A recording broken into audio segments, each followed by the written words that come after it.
Good morning, and thank you for joining us. Welcome to this morning's RTS Futures Career session. Production management, have you got what it takes? My name's Tamara Howe, and I'm the host for this morning's session. I'm Director of Operations and Commercial at a company called Naked TV. We make programs like The Apprentice, Grand Designs, and the Rap Game. I've been in this game for a long time, and I've been fortunate enough to work in some amazing companies. I started out in a small independent production company. I moved around and up through organisations like ITV, the BBC, and more recently Vice Media, before I've settled where I am now in Naked TV. And in that time, I worked right from the bottom through to where I am now. So starting out as a production secretary, through coordinator, production manager, unit manager, head of production, director of production. The list goes on. And I'm not exaggerating when I say I think I've loved almost every minute of it. It's a fantastic job, and I'm inspired by it every single day. I've also had the opportunity to work on a range of programming, and that's one of the fantastic things about our industry and this profession, from dramas through to animation, comedy, factual, entertainment shows. So yeah, I come with a wealth of experience, most of it very good. So the weird thing is, though, I was thinking earlier, I actually stumbled into TV. It wasn't a plan. I had no idea of production management at the time. I made this random choice when I got the offer of a trainee scheme to pick production assistant over researchers, which everybody else was picking at the time. And you know, when I look back now, I think it was the best choice I ever made. And in 37 years on, what I find quite not concerning but odd is that I think a lot of people still enter the industry in the same way. Still don't, you know, it's almost as if production management is the industry's best kept secret. So today's session, we're hoping to sort of change that, right? We're hoping to open up the doors in the world of production management for you, in the hope that we would inspire you to come and join us. So without further ado, I'm going to introduce you to our brilliant panel. There's a esteemed bunch of guests, all of whom have worked within the production management community in varying roles and with varying experience. So let me start first with Katie. Katie is a production manager. She hails from Rumpus Media, where she works across a range of comedy output and with key talent like the likes of Joe Lycett and John Richardson. So welcome, Katie. Thank you. I also like to say hello to Elliot Thompson. He joins us from Bandicoot TV. He's an entertainment impresario and works on mega shows that I'm sure you've all heard of, like The Masked Singer and RuPaul's Drag Race. So welcome, Elliot. Good morning. We got Halima Otway. Halima is a line producer. Her specialism is factual. She's working on a BritBox original at the moment, but she's also done things like The Rap Game and 999 on the Front Line. So hiya, Halima. Hi. And then finally, Matt Bailey. He's our head of production in the group. He works at Elephant House Studios, which is the production arm for Viacom. Viacom, I'm sure you're all aware, owns MTV, Channel 5, and a whole host of other big broadcasters. Previously, Matt has worked on some of those UK favourites like The Only Way is Essex, otherwise known as Towie in the industry, and Celebs Go Dating. So welcome, guys. I've got a bunch of questions which I hope will help us to share insights into our industry and excite people about what we do. But to start with, I was doing some back of the fag packet calculations, as you do as a production manager. And between us, we've got over 80 years experience, which is a huge amount. And I think it's a really strong indication that this is like a profession, you know, not necessarily a profession for life, but there's something pretty special about production management that must be, it's that if it's kept us here that long. So I wanted to start by saying that, really. So the next obvious question, I guess, really is, and maybe I'll start with you, Katie. what is it that gets you jumping out of bed in the morning? What is it that you guys love about what you do? I think the job is so varied, and a lot of people don't, when you come into the industry, like you said earlier, you don't fully understand what is expected of production management. And actually, the job is so varied, there's so much going on. And quite often, you're working with great people, whether it's editorial production, and it's just nice being, as a production manager, sort of being the mother figure in a sense of being able to look after a team and make sure that everyone, from the runners to the series producers or even further, are all happy and they're enjoying their job and they're doing a good job. But essentially as well, it's, for me, it's just a really varied job. Like one day I could be speaking to agents and speaking to talent and booking a shoot, to the next day organising a photo shoot, or there's just so much going on, and every day is really varied. Yeah. So variety and being at the center, keeping the team together, is an important thing for you. What about you, Matt? What sort of gets your juices going? Well, again, as a head of production, I've sort of moved to work. I've moved up from production management. I mean, from production managing, I'm going touching on what you said tomorrow. Like in every stage in the production route, I've loved. From secretary, coordinator, junior production manager, line producer, head of production. But I think as a head of production, it's very different in the fact I'm across the whole slate. So it's very much like where we work at Viacom Studios. It's very much like, obviously we've got Channel 5, Nickelodeon, Comedy Central, MTV, and we're kind of across with like the in-house production arm that makes programs there. So we do reality shows from like Catfish, UK we're working on, to like a lot of archive talking heads, as well as like features. We're doing like a Nick Knowles makeover series. But it's kind of like, so my role is very much about budgeting, winning the business, and overseeing the whole slate. And I guess I'm the sort of point of call for production managers and line producers to come to me when things go wrong, or just constant cost reporting. But I think from a production management point of view, again, going what you were saying, I never realized what they were when I came in the industry. It's like, I don't think it's kind of like a secret of what they do, and they are like the glue that kind of puts, that makes the production work. You can't just have directors. You need a production manager to basically, you not just run the budgets and do the logistics and all that kind of stuff, but it's always changing. Every show I've ever worked on, it starts as this schedule and starts as this budget, and it's never like that at the end. It never is it? Never. But I love that. I love that. So exactly about variety, but I also love the sort of thinking on your feet and collaborating to try and get to where you want to go. Yeah. And not just like get to where you go, but it will just change and working out where to get it to there. Yeah, the route changes all the time. I love the word glue that you just used. I think that's a really that's a great just description, really, because that is what we tend to do. We pull everything together. We're like the nucleus, aren't we? A lot of the time. Okay, so Halima. What gets me out of bed in the morning? I would say that our role is to make ideas come to life. I'm very practical. So it's almost like a challenge. Your director comes up with a really crazy idea, and you have to make it happen somehow. You find a location, you might have to find extras, whatever they want, props for studio shows.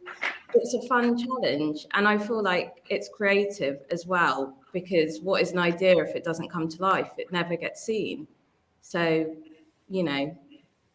That's great. Yeah, I love the fact that you've used creative as well. It's that the idea that creativity is a domain of the editorial teams is a complete misconception, and that is such an exciting part of it, isn't it? Being in a creative environment and coming up with creative solutions. So thank you, Elliot.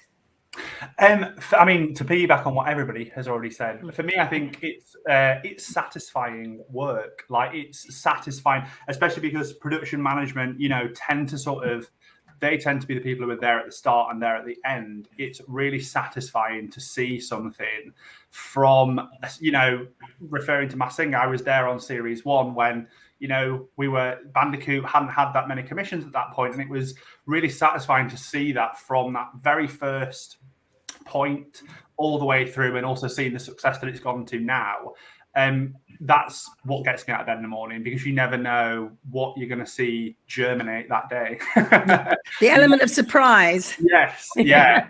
It's satisfying to be able to, know that you are contributing in a really big way for production management. It's usually adding value all the time. I mean, that's the thing, isn't it? Yeah. If you're ever stuck in a job where you don't feel you're adding value, that can be incredibly demoralizing. So yeah. So I think that for me it's just very satisfying work. You guys are good. I want to be doing more hands-on again. You're making me jealous. So we've established, right? It's a great profession that inspires creativity and is, you're passionate about. But also, I think people need to be aware that it's a community. So when we say production management, that's a sort of catch-all. So, you're a head of production, Matt, but equally a production secretary who's probably at entry level. You're all part of, I guess it's a bit like a job family, isn't it? And so people should be aware that there are a variety of roles and steps that you can get to, or you can stay out depending on what you enjoy. So if you enjoy line producing and get to that level, you can stay at that for the rest of your career. Equally, you can work your way up the ladder and end up in a more operational business job like me. I wouldn't go there, but so I think it's key that people realize that. I wanted to talk a little bit more about the roles. Katie, you're a production manager in comedy. Sorry, someone ringing me. That's all right. In a few words, Katie, how would you describe your role in production management in comedy? Varied. So a lot of shows that I work on are with huge comedians such as Joe Lycett, John Richardson. We've recently worked with a show with Munya Chihuahua, who is gaining a huge success on Instagram. So quite often a lot of the shows are varied. So they are studio shows and they have VT elements. So the job would be varied in the sense of organising all these VTs, working with the agents and working with the talent to understand their ideas, working with the producers, and then going into filming these VTs and then going into studio. And one of the great shows that I love working on is Joe Lycett's Got Your Back, because it's a hybrid of comedy and factual. So it's really interesting to see an idea people will email in with kind of problems or companies that they've dealt with that have, maybe conned them out of money, for example. So that show being various elements. But what's great is that you then have Joe and that comedy side of the element to it, to bring a kind of different side of a consumer show. And so in terms of that, it's great because comedians, are amazing to work with. I love comedians. They're always the nicest people to work for. And it's just funny, like being able to read the scripts and then being on shoots and just seeing the magic come alive. I really enjoy working comedy programs. There's something special, and it is great to then watch a program and have watched the idea and the joke a million times and still find it really funny. It's great to go into work and have a laugh. I spent some time in comedy, and I concur with that. I think a lot of people who end up working in comedy have got funny bones. So there's never a sort of serious moment in the office, is there? There's always some joke of some sort. And just the energy, which is really positive. So Elliot, you're also a PM. But I know that the roles can differ quite considerably from one genre to the next. Entertainment, big top talent might not be as friendly as comedy, for example. But when you're doing those big shiny floor shows, what's that like as a production manager? I mean, it's very rewarding. So one thing that I've found most recently is, these shows are very schedule dependent. And going back to my point about it being satisfying work, what is exciting to see is a schedule that, you work on with producers you work really closely with, and pulling that together for sort of the entire team, a crew of 350 are working to your schedule. Seeing that come to fruition and work, more importantly, is really satisfying, and is always a buzz to know that, you're in the middle of a very busy day where there are lots of spinning plates and lots of moving parts, and sort of you're the you've pulled that together with a few other people, and you're sort of responsible. I mean, also quite scary, but very, very exciting when that all comes off. Cool. Halima, what about you? I mean, you're line producing at the moment. That's the next step up from production manager. And what would you say are the difference between those two roles? I would say as you just get more perspective, so you might work on more programs and have junior production managers who are very capable doing kind of day-to-day tasks, and you forward plan. I think there's lots of problem solving in working in television, and one of the biggest things that we do is kind of foresee problems and start to resolve them as we go. So if the edit looks to be overrunning, you start to staff accordingly, speak to your exec, and just flag problems and problem solve so that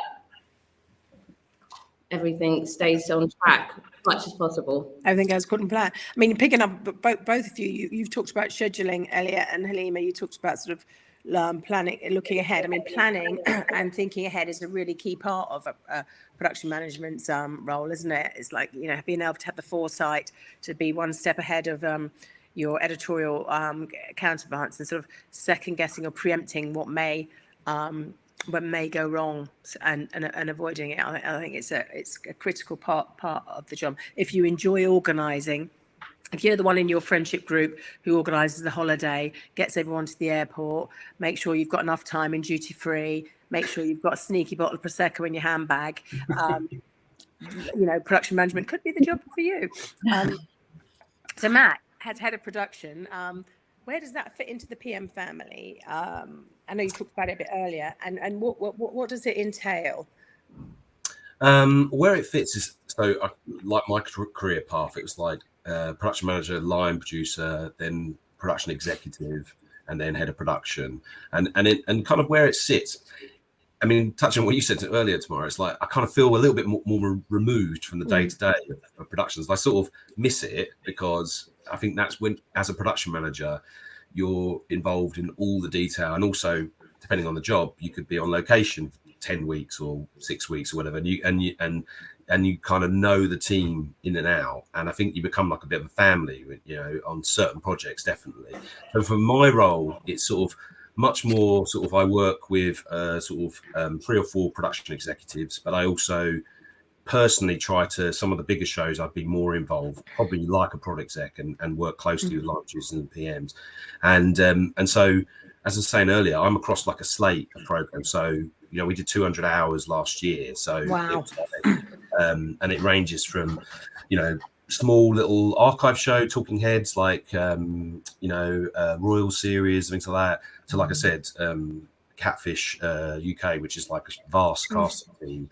And it's like a heavy sort of legal duty of care protocol, and it's sort of about 200 people. So it's, I think at the moment I'm across probably about 20 projects, and it's just a machine, really. It's making sure I'm across kind of the budgets and sort of a lot of forward planning with line producers and production managers, and it's also about winning business, and I do a lot of the budgeting and working with the channels, mainly internally, so Channel 5, Comedy Central, but we do also try and pitch to ITV and Channel 4 and Discovery and all that, and try and win business. So my role is very much involved in sort of the budget. It's a very much a leadership business role, isn't it? Where you have to have the big overview, but also, which can be quite conflicting, you have to swoop in, and if there's an issue, swoop in and get down, roll your sleeves up if it calls for it. Okay. Yeah. Great. Now, I've been stalking your LinkedIn pages. That's where I worked out how long you've all been doing telly. So I know you've all had quite different journeys. I wanted to know, did you want to get into production management in the outset? And also, what were your first steps? So I'll go to Halima for that one. So initially, actually, I wanted to work in editorial. I mean, I stepped back from that. As a child, I used to watch, I don't know, the Parliament Channel or Panorama, lots of news content, and I just wanted to work on content that mattered. I wanted to make programs that were hard hitting, that gave a voice to, you know, I don't know, underprivileged communities, etc. So I knew that I wanted to work for BBC Current Affairs, and I didn't really know about PM, PodSec, didn't know anything about that. So I can't say I was like, yes, I'm going to be a PM. And then I got onto a BBC scheme. Oh, great. I don't know if they still do now, but they were really helpful. Yeah, they do the BBC schemes, and that is for those of you that are listening. I'm sure if you're going to other sessions, there are numerous great schemes across the industry. Broadcasters like Channel 4, ITV run them, as well as some of the bigger indies too. So a great way in. Yeah, so I'd recommend it if you do see that. I also did Guardian TV for young people, which I don't know if it exists anymore. Yeah, it does. It's called there are two. One's called the Network. It's Edinburgh TV Festival Network, and that's for entry levels. And then if you're a little bit more senior, they have something called the Ones to Watch. So, Elliot, tell us, were you always looking to be a production manager? No. So I had a bit of a weird route in, actually. So I was out of uni. I was working freelance in film and TV festivals. I was actually working as the volunteers manager at Sheffield Docfest, where I was for about 3 years, and also freelancing at the BFI, Leeds Film Festival, Berwick, and Edinburgh TV Festival. And basically, at the end of my third festival as volunteers manager, I sort of thought I fancied a bit of a change. I didn't know what. I thought, I was helping all these volunteers connection and network at Sheffield, and I wanted a bit of that for myself. So I went to a production management networking evening in Manchester, actually at Media City. I'm from Sheffield, and then because I'd been at Edinburgh TV Festival, I was also sort of kind of aware of the network, but I'd never really looked into it properly. Anyway, on this new tract, I sort of looked into it, luckily got accepted onto the network, did the production skills workshop that I think they still run, although it was at that time run by Jane Atkinson and Ewan Vinnican. Met Jane, and it sort of blew me away, really. And because I've been doing a lot of documents that I was using at DocFest, I still use. I was doing a lot of that anyway. I didn't know that route was available to me, and I realised that it was sort of a bit of a fast track way for me to get in. So luckily, off the back of that, I got taken on by Ewan at Blue Peter first, and then I moved to London for EastEnders, and it was sort of and then off the back of EastEnders, Jane then offered me a ProdSec job on Let It Shine, the Take That show. And basically, I've never looked back. It's interesting. Now I know where I know you from, because I was the chair of the Edinburgh Festival Schemes for years. And this is for those of you listening. The industry is, networking in the industry is such a powerful thing. Hence, we've given the term, the name network to that scheme. It is quite small, and it can be a bit incestuous, but it's a great way. And the fact that you were able to do skills transference as well, like you say, for your fast track, that's brilliant. Cool. And then Katie. Yes, so I studied media production at university, and my course was primarily filming TV shows and also learning about films. And everything that we did on my course, there was nothing relating to production management. It was all like, this is how you pick up a camera, and this is how you shoot. Go and make a documentary. And so when I moved into the industry and got work experience as a runner, there was all I knew was that I wanted to make TV. And in my head, that was going down the editorial route. So I, after becoming a runner and working on shows like Strictly Come Dancing and So Think Can Dance, and quite these big Saturday night TV shows, I was like, oh, this is so much fun, and got to know all the researchers and APs. And that's the route I went down, and became a senior AP. And then I was offered a job as a producer, and there was something in me that was just like, do you know what? I just don't want to do this anymore. I'm not enjoying it. I loved being a runner. I loved being a researcher. But as an AP, I was, that's when I started doubting whether the industry was for me. And weirdly, all my friends in the industry were production coordinators or production managers. And I'd always say, like, well, what do you do? Like, all I think you do is, book cars. Like, I literally had no idea. And you actually just said that on this. Like, what do you do? Like, and no idea about, apart from the day to day. Like, they'd always just be like, oh, so, what shoots are you doing today? Where do you need to go? And I just had no conception of what production was. And then I got to the point where I was like, I don't want to be in TV anymore. And then I was talking to a friend. She was like, well, why don't you move into production management? And then figure out if you still want to be in TV. So then I basically turned down the producer job and started speaking to PMs and was offered a junior production coordinator role. And since then, I've never looked back. And actually, in hindsight, this is the route I should have always taken. But it was just unfortunate that I just never understood what the job was. That? Well, hopefully sorry, I'm interrupting. No, but what I was saying, but what I love now is that there are so many transferable skills that I'm learning, and I really enjoy the job as well as feeling like I'm part of a business. Mm-hmm. Whereas my last assistant producer job, I was working on Celebs Go Dating, and no shame to cast, people that do casting, but my last job was, I was finding hot guys on Instagram, asking if they wanted to go on a date with these celebrity girls. And for me, it just wasn't for me anymore. And that's when I was like, you know what? I just want a bit more out of TV. And since then, since I've moved, I feel like, I've just completely changed my job and have got so many transferable skills that for me, it's just, I should have taken this route from the start. Well, I mean, that's lovely to hear. And obviously that's what we're trying to change with this session, give people a lot more information so they can make informed decisions. But I'm also hats off to you for making that jump from editorial into production management, and also surviving that conversation when you suggested they book taxis. You're still here to tell the tale. That's pretty impressive. I don't think you'd have survived my office back in the day.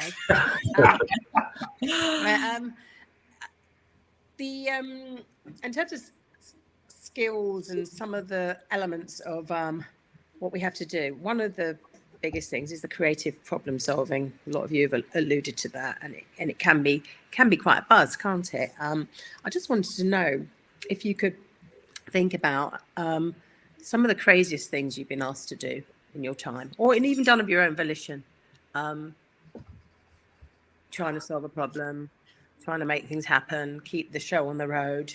We always say it's only TV, but sometimes you do wonder, don't you? So I'm going to come to you, Elliot, on that one. Oh, I mean, the first one that jumps to mind, I did Crosswalk the Musical on the Late Late Show with James Corden. So every year before COVID, they come over and do a week of shows from London. And we did, so they do Crosswalk the Musical where James goes out on a zebra crossing and they do songs with a full dance troupe and he sings in the middle of traffic, none of which is pre-planned. So they've got form of doing it, but we went to Paris to do it right under the Arc de Triomphe. And I hadn't really done anything like that before. And that was quite a challenge because obviously you're working with a council, but also you're working with a council where English is not their first language, and you are also working via America, obviously because the Late Late Show is based out there. So there was a lot of coordination sort of between America, UK, and France. Also, the logistics of getting everybody over there and also getting release forms signed from all the many people who are in their cars driving past who we are getting on camera. And for those of you who don't know what a release form is, it's the bane of our lives. It's when you've got somebody, a member of the public, who has appeared on camera, either planned or unplanned, and you need to get them to sign it so that you have permission to use the footage. Yeah. And we were also up against it time-wise because we were on a very strict out. So we only had, I think it was about a 4-hour window to do all of that. And there were costumes, there were set pieces that were getting dragged out into the middle of the road. There were a lot of angry motorists wondering what James Corden was doing dressed as Les Mis in the middle of this Well, they're trying to get to work. Exactly, yeah. So that's the first one that pops to mind. But, you know, some great memories and also some great pictures. I bet. Anybody else got something they want to share on that before we move to the next question? Any interesting, funny, odd stories? I'll keep it brief, but I worked as a production manager on Made in Chelsea, Ibiza Summer Series. You're on location. This is for all genres, I imagine. Editorials sometimes decide what they want to do at about 5 o'clock the day before. Some genres work because, you know, there's 5 of you in a dock, but on Made in Chelsea, it's a 20-person crew. So when we turn up somewhere, there's a lot of us. And we decided on locations at 5. And obviously you call people, you have to be incredibly persuasive. So on this occasion, I ended up going to the locations the following day, about an hour before, speaking to management and basically persuading them on the day, about an hour before crew turns up, that it's a great idea to host us. Oh, God. Take over the entire space. So things like a furniture shop, a yacht once. Obviously, there's lots of health and safety to consider. So just that one issue of health and safety. It's not boring. No, not boring at all. Okay, I was going to. I mean, that's probably a good segue into the next question, really, which is around, you know, the responsibility of production management. It is a lot of fun, and like you say, the variety. There are also some, you know, pretty responsible elements to the job. Not least, you know, making sure you don't go over budget, but also keeping your teams safe. And in the last year or two, it's probably been at the sort of worst it's ever been in terms of risk to our people with COVID. And I just wanted to get a sense from one or two of you, maybe start with you, Matt, because I know as a head of production, you have to consider everything. You have to consider the office, you have to consider people working from home, you have to consider, you know, getting shoots up and running. How did you cope? How do you think production management, what role did we play in getting productions back on the road during and after lockdown? Yeah, I mean, obviously, it was just everyone was blindsided really when that happened, and I think that because the nature of production management is you are that person that is across every aspect of production, health and safety, legal. You know, you have lawyers and you have health and safety advisors, but you still cross every aspect. So when COVID hit, it was like everyone turns to production managers to go, what do we do? And I think that it was from Viacom's point of view. It was straight away look at the slate and like what shows are affected. So, you know, typically we made Cruising with Jane McDonald, which is about filming on cruise ships. So, oh my God. So when that hit, we were actually planning to film in Thailand, I think in May. But luckily we'd started to sort of think just before, I think around about February, maybe we won't do it because we knew it was sort of, you know, COVID was kind of increasing in Asia. But we had this whole schedule of cruises throughout the year, and that show in particular was something we had to really kind of think, you know, is it just pause forever, or how are we going to deal with it? How are we going to deal with the team? And what we were really lucky is it was about, because of our slate, and actually Channel 5, to be fair to them, they wanted to just do a lot of reversions of shows and see where we could kind of, you know, keep content going. So we were fortunate to think about all our freelancers and repurpose them where we could. And we got a lot into sort of remote filming. We do a lot of kind of interview-based shows like, you know, Talking Heads. And I think we were fortunate that we just tried to repurpose a lot of our shows. Yeah, even like we do in a show on Egypt where we managed to get some material, but then it was about working with the creators to go, how can we cover the story still, but try a different way of technology. And there was a lot of kind of discussions that how would we do remote cameras and working with all the team there. But yeah, it was. You know, I think everyone in the industry from production management, there was a lot of talk with health and safety companies, you know, what are the right protocols? And it was constantly evolving. Yeah. And I feel like, you know, some companies were more lucky than others, because I know that the studio especially, a lot of those shows, it was just like... Yeah, they had to close down. I mean, I think one of the I guess one of the upsides to COVID, if you can even say there's an upside, was that it kind of has revolutionized the way we work, hasn't it? It's 100%. People are able to be a bit more flexible in terms of working, and that can often be really valuable for production management, particularly as there are a lot of women who work in production management with families, and therefore you have the ability to work at home. But also it shone a light on production management and how critical we are to the business. And I think as a profession, it feels more appreciated now than it ever has done. I think people really recognise and value what we do. So that's something positive to come out of it. Yeah, because I'd say tomorrow, just to add on that, it's like in some ways it was just another thing that production management has to deal with. As in, just go another through that thought process and kind of problems arise all the time. And I think it's just, good production management is about communicating and collaborating. And I think that's what really kind of happened with COVID. That pulled it all together. I mean, that was the mother of all challenges, wasn't it? Let's be honest. So I'm just noticing that, I've got a couple more questions that I was going to ask around, getting into the industry and skills, but I'm getting questions coming through from the audience about that. So I thought I'd just throw these out there. So, what do you think are the most important qualities of a good production manager, and what skills would you be looking for? Maybe give us one each. So, Katie, what would you say? What would be your number one skill or attribute? Be logistical. So, for example, if there is a shoot and we've got various shoots going on and we need people to be here, there and everywhere, it's figuring out a plan to get everyone there safely and working. And if something does go wrong, then making sure that we can get everyone back. We've got, for example, on a shoot, there might be kit missing. So then it's thinking on your feet, thinking, right, we've got part of this camera's missing for some reason.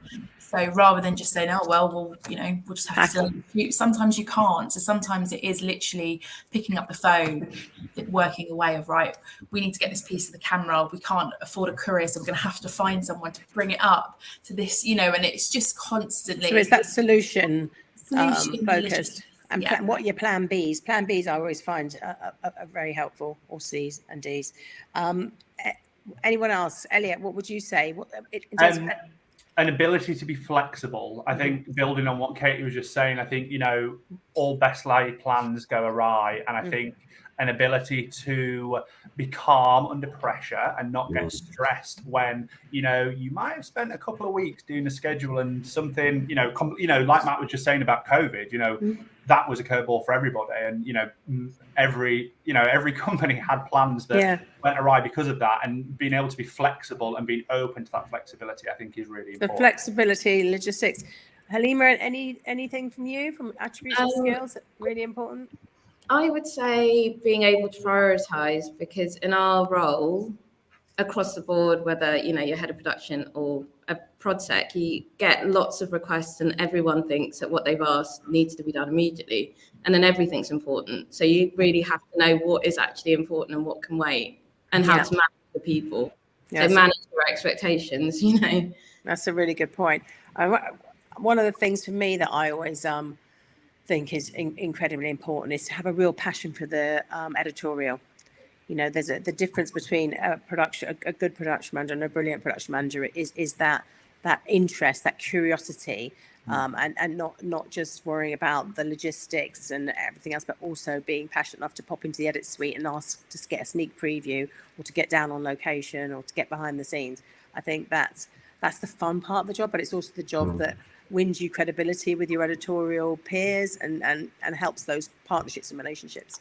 And just to touch on that tomorrow, you've heard already that all of us seem to have gone into the industry the exact same way, not knowing about production management, wanting to go kind of in the editorial route, but actually good production management is that, that's what you care about, and you want to work with editorial and achieve, because you could organise in any other industry, couldn't you? That's the reason why we're in TV, the media is for that very reason. Somebody's asked here about advice for applying for production management schemes. What are they looking for? I think we've just sort of answered that question to a certain extent. But if you're listening in, I would look at the Screen Skills website. They've got a lot of really useful information on there, and I've been talking to them recently about the work they're doing to try and bolster the production management pipeline and the training. So that's a really good place. They do courses for entry level, but also they're starting to do courses for people who want to do a bit like Elliot did and move from one industry to another, or one sort of function to another. Someone asking here, is production management more set, studio based, or office based? Who wants to take that one? It's a complete mixture. So quite often we'll start in the office and you're starting on your pre-production.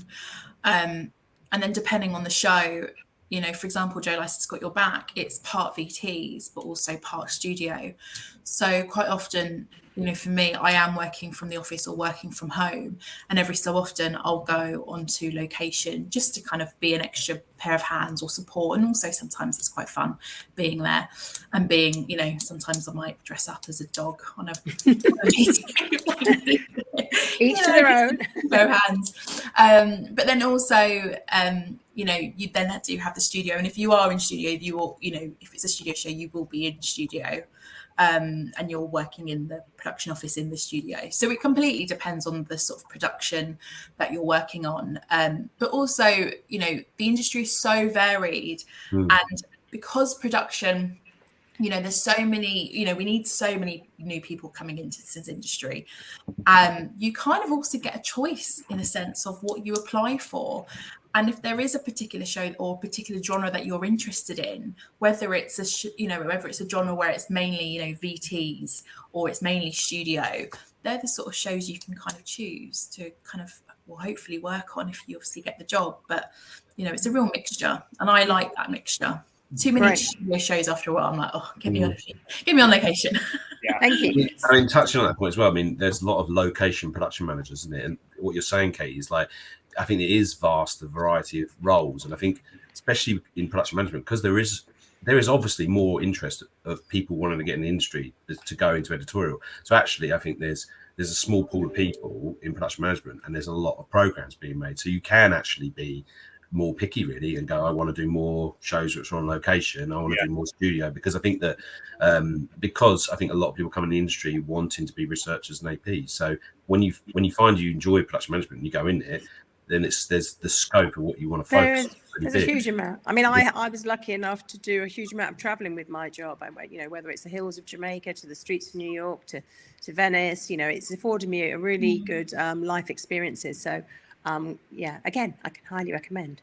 I'm just conscious we've got a few more minutes. Somebody wanted to know if production managers contribute to important issues like diversity and sustainability. To be honest, we're probably the community who is most passionate about it and is most instrumental. I think that's fair to say, isn't it, guys? Yeah. And I was just going to say, now as part of when we're signing off programs, you'll sometimes see there's an emblem on after the credits that says Albert, and that's where we have to submit all our kind of what we've done on that production to improve the environment and improve sustainability on production. So it's really important, especially now, you know, TV are really kind of trying to make an improvement. And as well with diversity, you know, it's just trying to really get as many people into the industry, especially from communities that might never have considered it before. So yeah, they're both really important topics. Really important. So just to finish off, if you get one tip that you could give somebody who's contemplating coming into production management as a career, what would it be? And this is like a fast fire kind of buzzer question. So, Elliot. Oh, I knew you were going to come to me. God, I don't actually know. I mean, I would say just do it, because the thing with production management is you've pretty much got a job for life. At this point, it's very regular, stable work. And like the guys have said, there's a breadth of genres that you can work across that all have different specialisms within them, and you will find something to suit you wherever that may be, whatever genre that might end up being. So just do it, basically. Yeah, that is Just my do advice. it. Yeah. Please just do it. We want you. Please. Yeah. Yeah. Your country needs you. Halima, what would you I'd say? say be ambitious, because like there's loads of genres, there's loads of things you can work on. So, you know, push the envelope, work on a studio show, you know, work on a doc, do it all. Thank you. Matt?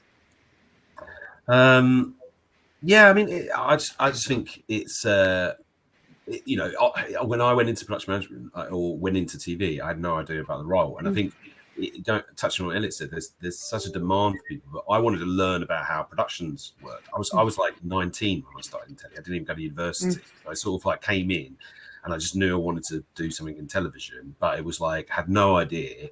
But I do think that production management was sort of where I could get to learn pre-production, production, post-production, delivery, the whole cycle of production. Yeah. And I think if you are an organizer and you can multitask and you're just interested in the whole process of production And you're superhuman, of course. Yeah, exactly. You can juggle, then you should definitely go into that route. Cool. Katie? I would say, like the others, just go for it. You know, it's a really flexible industry. I have worked at Rumpus Media now for nearly 5 years. So I've pretty much got a staff job, but there are others that are freelancers. So, you know, you could work on a production for a couple of months and then move on to the next. And you're constantly meeting new people and working on completely different shows. So what I would say is, you know, just work on different shows, work with lots of different companies, figure out what what you enjoy, what you kind of want to progress in. And also, you know, because it's such a flexible industry, if you decide you want to go on a 3-week holiday, you can do that between contracts. You know, there's so much flexibility. And if you're a student, you know, contact companies, organize work experience, and just go for it. And just speak to everyone on the show, like speak to researchers, speak to your podsecs, speak to your series producers, and just, you know, get to know people and find out more about the job you're doing, you know, for the next 5 years and what the job will be in the next 10 years. I mean, from me, I mean, I echo what you're saying. I think getting out there and networking and speaking to people, when you get off this this session today, go online, look at Screen Skills, look at the Edinburgh Festival schemes, look at the BBC schemes, and start writing people. Look at people's credits on the end of shows and reach out to them. People are always willing to share their knowledge and give you half an hour of their time. So don't be shy in coming forward. Definitely do that. The other thing is, once you're in, just keep asking questions. You know, I'm learning all the time. I don't even want to tell you how old I am, but I still ask questions. Never feel embarrassed. Never feel that you should know something. Always put your hand up or Google quietly under the table, which I do sometimes in meetings. I thought, shit, I meant to. What's that word they just used? So that's the thing I wish I knew was just ask questions, because when I start out, no one expects like runners or junior members to know how it works. And it's just communicating and being, and keenness is a big one. Yeah. And people are flattered to be asked questions. You know, most people in the industry just want to help. Most people are really excited by new, fresh talent. So yes, ask as many questions, however silly they might feel. So I think that's it. I think we've run out of time. We've run over by 5 minutes, but I think we knew we had a little bit of leeway. I just wanted to say a massive thank you to the panel. You've been brilliant, and thanks for your time and being so engaging. Halima, Matt, Katie, and Elliot. Also want to say a big thank you to RTS Futures and to our sponsors, which are IMG and NFTS. And then a final thanks to you guys. You know, thanks for rocking up. Thanks for listening. Thanks for showing an interest. This is an amazing industry. I hope we've encouraged you, inspired you to look a bit further and consider joining us. So enjoy the rest of your day, and thanks again.